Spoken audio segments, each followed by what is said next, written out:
집에 사과 식초 있으시죠? 요리할 때만 쓰시던 그 사과 식초가 오늘 영상의 주인공입니다. 사과 식초로 기미와 검버섯을 옅게 만드는 피부 관리법을 알려드리겠습니다. 그런데 여기서 정말 중요한 이야기를 먼저 짚고 가겠습니다. 사과 식초를 그냥 얼굴에 바르시면 절대 안 됩니다. 원액을 그대로 피부에 올리면 기미가 없어지는 게 아니라 오히려 더 짙어지는데요. 이걸 모르고 쓰시다가 피부가 더 나빠지신 분들이 정말 많거든요. 오늘 제가 드릴 이야기가 바로 이거예요. 사과 식초를 어떤 비율로 어떻게 써야 기미와 검버섯에 효과가 있는지 오늘 이 영상 하나로 완벽하게 정리해 드릴게요. 안녕하세요. 어르신들 삶 곁에서 건강과 생활 이야기를 전하는 낭만 닥터 김 선생입니다. 이 채널은 아프기 전에 알았으면 좋았을 이야기들을 계속 전해드립니다. 나이가 들수록 건강 정보는 늦게 알수록 손해입니다. 지금 구독해 두시면 앞으로 올라오는 중요한 정보들을 놓치지 않으실 수 있습니다. 오늘 영상에서 3가지를 말씀드릴 거예요. 첫 번째는 왜 강한 시술이 오히려 기미를 악화시키는지 그 원리를 먼저 말씀드릴게요. 두 번째는 사과 식초와 꿀의 정확한 비율과 사용법이에요. 세 번째는 이걸 하고 나서 반드시 해야 할 것과 절대 하면 안 되는 것이에요. 본격적인 이야기 전에 한 분 이야기를 드릴게요. 68세 이순자 어르신이에요. 양볼과 광대 부위에 검버섯이 몇 달 사이에 갑자기 넓어지셨대요. 처음에는 레이저 시술을 받으셨어요.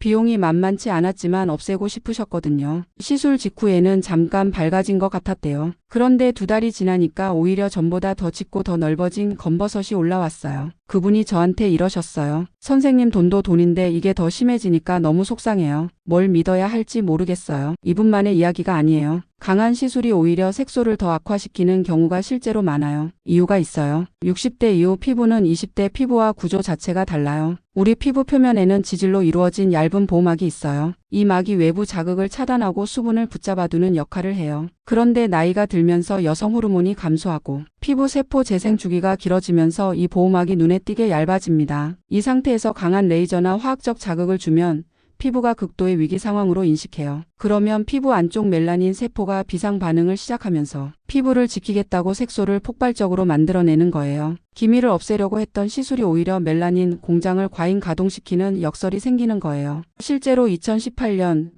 피부과학국제저널에 발표된 연구에서 노화된 피부일수록 강한 외부 자극 후 색소 침착, 재발률이 젊은 피부보다 2.3배 높다는 결과가 나왔어요. 강한 방법이 노화 피부에서 역효과를 내는 것은 과학적으로도 이미 확인된 사실이에요. 그렇다면 어떤 방향이 맞을까요? 강한 자극이 아니라 피부가 스스로 회복할 수 있는 환경을 만들어주는 거예요. 오래 쌓인 각질과 색소를 천천히 순하게 정돈해주면서 피부 장벽을 동시에 강화해주는 방향이에요. 오늘 말씀드릴 사과 식초와 꿀 조합이 딱 그 역할을 해요. 자, 이제 본격적으로 시작할게요. 먼저 한 가지 꼭 짚고 넘어가야 할 게 있어요. 기미와 검버섯이라고 다 같은 게 아니에요. 오늘 방법이 효과가 있는 경우와 그렇지 않은 경우가 있거든요. 이걸 모르고 쓰시면 헛수고가 돼요. 피부 표면이 매끄럽고 색만 어둡게 변한 기미나 얕은 검버섯은 오늘 알려드리는 방법으로 충분히 관리가 가능해요. 그런데 손으로 만졌을 때 오돌토돌하게 솟아오르거나 딱딱하게 굳은 검버섯은 달라요. 이건 의학적으로 지루성 각화증에 해당하고 집에서 어떤 방법을 써도 없어지지 않아요. 반드시 피부과 전문의를 찾으셔야 합니다. 오늘 영상은 매끄러운 기미와 얕은 색소 침착을 집에서 안전하게 관리하는 방법이에요. 이 점 꼭 기억해 주세요. 자, 그럼 사과 식초가 피부에 어떻게 작용하는지부터 설명드릴게요. 사과 식초에는 말산 즉 말릭애시드라는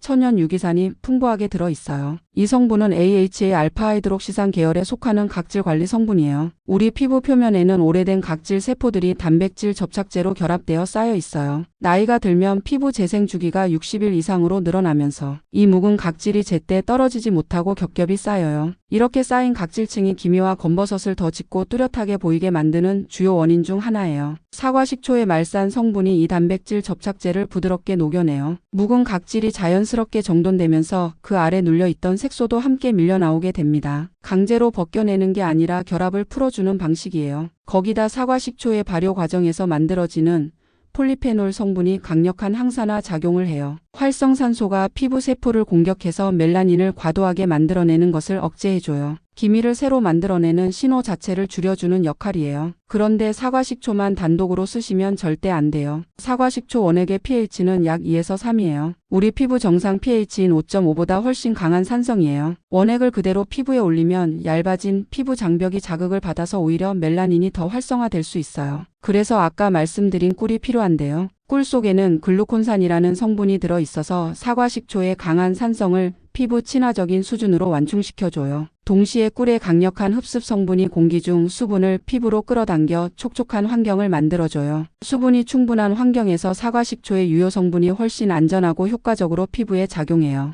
꿀의 플라보노이드 성분은 피부 염증을 가라앉히고 항균 작용도 해요. 사과 식초가 각질을 정돈한 자리에 꿀이 수분과 영양을 채워주는 역할을 하는 거예요. 이 두 재료가 서로의 단점을 보완하고 장점을 극대화하는 조합이에요. 자, 이제 정확한 비율과 만드는 법을 알려드릴게요. 비율이 핵심이에요. 이 비율을 지키지 않으면 효과가 없거나 오히려 피부를 자극해요. 사과 식초 1숟가락, 생수 3숟가락, 천연꿀 1숟가락이에요. 순서가 중요해요. 사과 식초 1숟가락에 생수 3숟가락을 먼저 넣어서 충분히 희석하세요. 이 희석 과정이 가장 중요해요. 희석하지 않으면 60대 이상의 피부에는 독이 돼요. 희석한 다음에 천연꿀 1숟가락을 넣고 완전히 섞일 때까지 저어주세요. 재료 고르실 때도 주의하세요. 사과 식초는 첨가물이 없는 순수한 제품을 고르세요. 향이 첨가된 제품이나 합성 식초는 피부 자극의 원인이 될 수 있어요. 꿀도 마찬가지예요. 설탕이 섞인 가공꿀이 아닌 순수 천연꿀을 사용하셔야 해요. 사용 방법을 알려드릴게요. 첫 번째로 반드시 패치 테스트를 먼저 하세요. 만들어진 혼합물을 면봉에 묻혀서 팔 안쪽 부드러운 부위에 소량 바르고 10분간 지켜보세요. 따갑거나 붉어진다면 사용하지 마세요. 아무 반응이 없을 때만 얼굴에 사용하시면 돼요. 두 번째로 김이나 검버섯 부위에만 면봉으로 콕콕 찍듯이 바르세요. 얼굴 전체에 문지르는 게 아니에요. 색소가 있는 부위에만 집중해서 올려놓는 거예요. 세 번째로 10분에서 15분 이내에 씻어내세요. 오래 올려두면 더 효과가 좋을 것 같지만 정반대예요.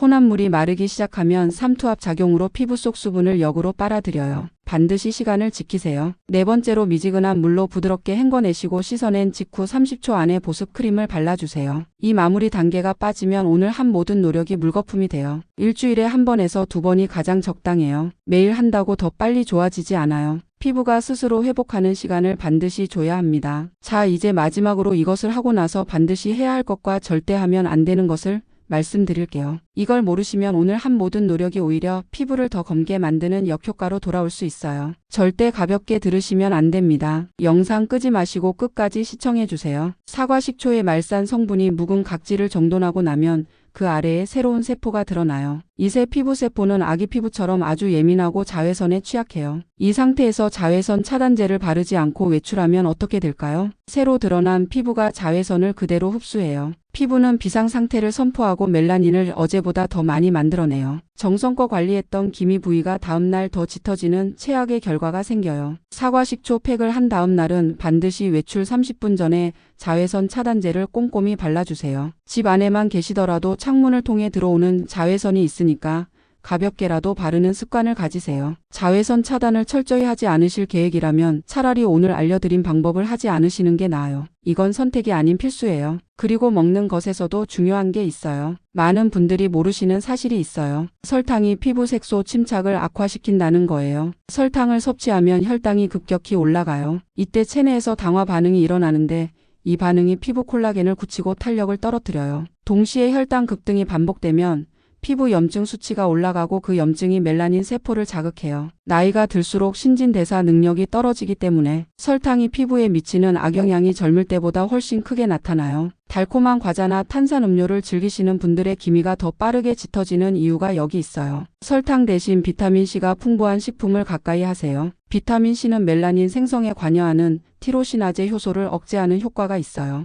파프리카, 키위, 브로콜리, 제철 과일이 좋아요. 겉에서 사과 식초로 각질을 정돈하고 안에서 비타민C로 색소 생성을 억제하면 두 방향에서 동시에 작용하는 효과가 생기는 거예요. 레이저 맞고 오히려 더 나빠지셔서 뭘 믿어야 할지 모르겠다고 하셨던 어르신 기억하시죠? 오늘 영상에서 말한 관리법을 알려드렸을 땐 처음엔 이렇게 단순한 게 효과가 있겠냐고 반신반의하셨어요. 그런데 한 달 뒤에 오셨을 때 달라지셨어요. 기미가 완전히 사라진 건 아니었어요. 솔직하게 말씀드리는 거예요. 그런데 경계가 흐려지고 전체적인 피부톤이 밝아져 있었어요. 그분이 하신 말씀이에요. 선생님, 레이저 맞을 때보다 이게 더 효과가 좋은 것 같아요. 오늘 드린 내용 정리해 드릴게요. 사과 식초 1숟가락에 생수 3숟가락을 먼저 희석한 다음 천연꿀 1숟가락을 넣으세요. 기미 부위에만 면봉으로 콕콕 찍어 올리고 10분에서 15분 안에 씻어내세요. 씻어낸 직후 30초 안에 안에 보습 크림을 바르세요. 다음날 자외선 차단제는 반드시 바르세요. 일주일에 한 번에서 두 번이면 충분해요.